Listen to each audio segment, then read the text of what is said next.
Assalamualaikum, selamat malam sahabat cahaya kehidupan semuanya. Bagaimana kabar Anda di hari ini?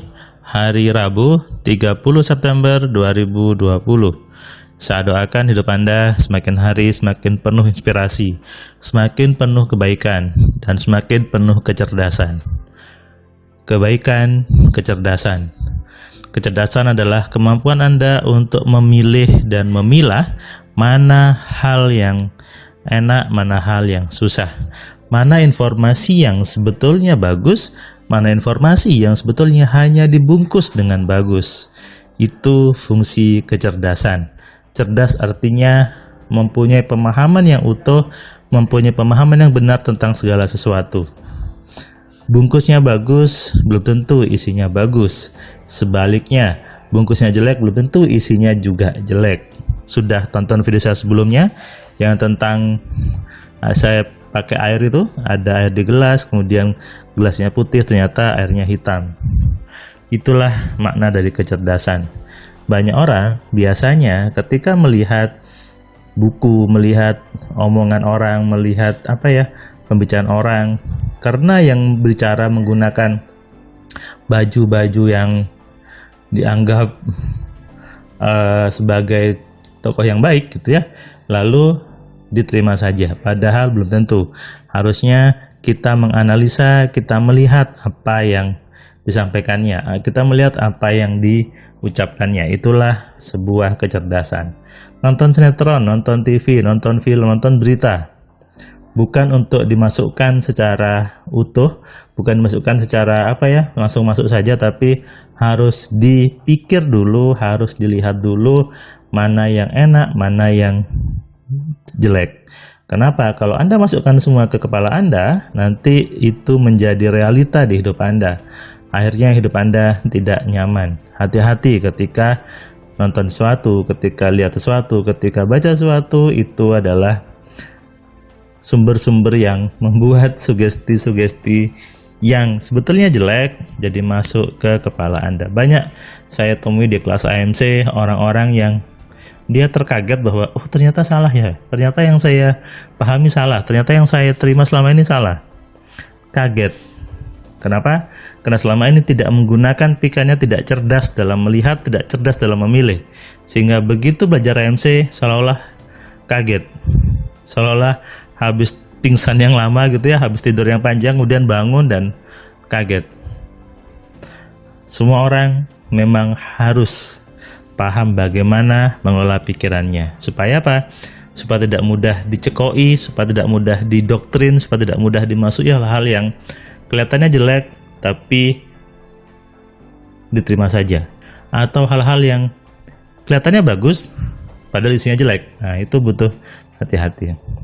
Hari ini saya tadi ada kelas AMC online ke seorang perempuan. Dia adalah kakak dari seorang alumni AMC yang sudah belajar duluan. Karena adanya belajar, dia cerita kakaknya, dia coba eksperimen semuanya, hidupnya jadi penuh keajaiban. Kemudian dia menyarankan si kakak untuk belajar, dan akhirnya kakaknya belajar. Ketika kakaknya belajar, dia pun sadar, oh iya ternyata salah ya, ternyata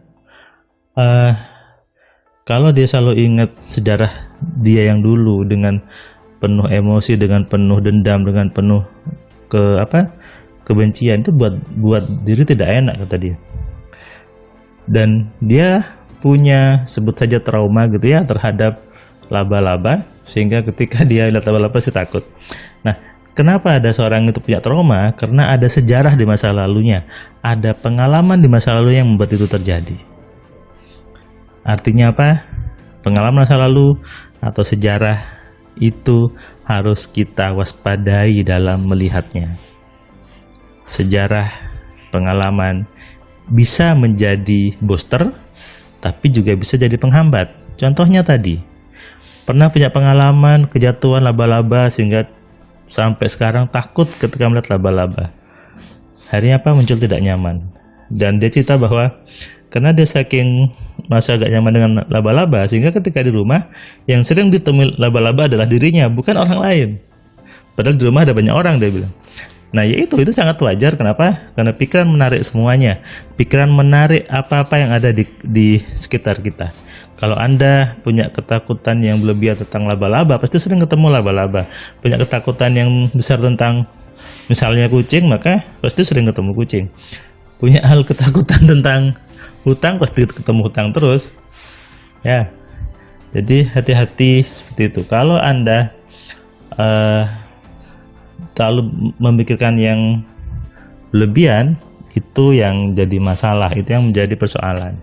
Sejarah atau masa lalu atau pengalaman seharusnya menjadi guru, seharusnya menjadi guidance, seharusnya menjadi booster untuk ke depan, bukan untuk penghalang, bukan untuk penuh dendam, bukan untuk penuh kebencian, tapi untuk menjadi booster ke depan. Termasuk sejarah di bangsa ini. Semua punya sejarah, semua punya masa lalu. Harusnya sejarah itu adalah untuk kita belajar, sejarah itu untuk menjadi panduan ke depannya. Hari ini juga hari bersejarah bagi bangsa kita. 30 September mungkin Anda sudah tahu, dan besok 1 Oktober itu Kesatuan Pancasila. Kebetulan bertepatan dengan ulang tahun adik saya. Jadi itu juga sejarah. Sejarah yang seharusnya menjadi kita booster, menjadikan kita semangat, menjadikan kita pelajaran bahwa pernah terjadi seperti itu di masa lalu. Tapi bukan untuk menjadi trauma, bukan untuk jadi ketakutan, tapi sebagai pelajaran, sebagai hikmah, sebagai pendorong bangsa ini. Sehingga Bung Karno selalu mengatakan jas merah, jangan sekali-kali merupakan sejarah. Memang tidak bisa merupakan sejarah, karena sejarah sudah terjadi. Masa lalu sudah ada. Pengalaman Anda sudah ada, tidak mungkin bisa dihilangkan, tidak mungkin bisa dilupakan. Itu sudah ada. Setiap orang, saya pasti punya masa lalu. Masa lalu itu hanya sekedar masa lalu, tergantung bagaimana kita menyikapinya. Terkadang Bapak, waktu lalu kita mengingat yang dulu, kita mungkin sedih, tapi ketika sekarang mengingat yang dulu, jadinya lucu, jadinya ketawa. Hal itu adalah tergantung kita melihatnya. Saya sering juga di kelas AMC ketika bertemu dengan orang-orang yang dulunya suka di zaman jahiliyah gitu ya, bakar-bakar kemenyan, kemudian berdiam diri di tengah laut, di sungai, mencari benda-benda keramat, mencari macam-macam. Begitu bicara MC, dia tertawa, menertawakan dirinya, menertawakan masa lalunya. Bukan sedih, bukan trauma, tapi menertawakan masa lalunya. Dan itu ciri orang cerdas, berani menertawakan dirinya, berani menertawakan masa lalunya. Kenapa? Masa lalu memang sudah masa lalu, tidak bisa diulangi lagi. Kenapa? Sudah terjadi. Yang bisa kita lakukan adalah ke depan. Ke depan itu butuh guidance, butuh ilmu dari masa lalu. Maka sikapilah dengan benar masa lalu Anda, sikapilah dengan benar sejarah hidup Anda, sikapilah dengan benar sejarah bangsa ini. Sejarah adalah sejarah. Masa lalu tetaplah masa lalu. Maka biarkan dia di masa lalu, di belakang Anda. Jangan dibawa ke depan, jangan dibawa ke dalam hidup Anda yang akan datang. Kenapa? Itu sudah selesai. Itu sudah berada di belakang Anda, sudah berada di masa lalu Anda. Berhentilah untuk menyikapi berlebihan, apalagi ketakutan dengan masa lalu Anda. Percuma. Tatap ke depan, depan Anda jauh lebih indah. Masa depan Anda yang buat sekarang. Maka tentukan sekarang, tentukan detik ini, tentukan hari ini bahwa Anda mau hidup ke depan yang lebih indah. Hidup ke depan yang penuh dengan kesenangan. Selamat malam, selamat istirahat. Salam dari saya, Firman Pratama.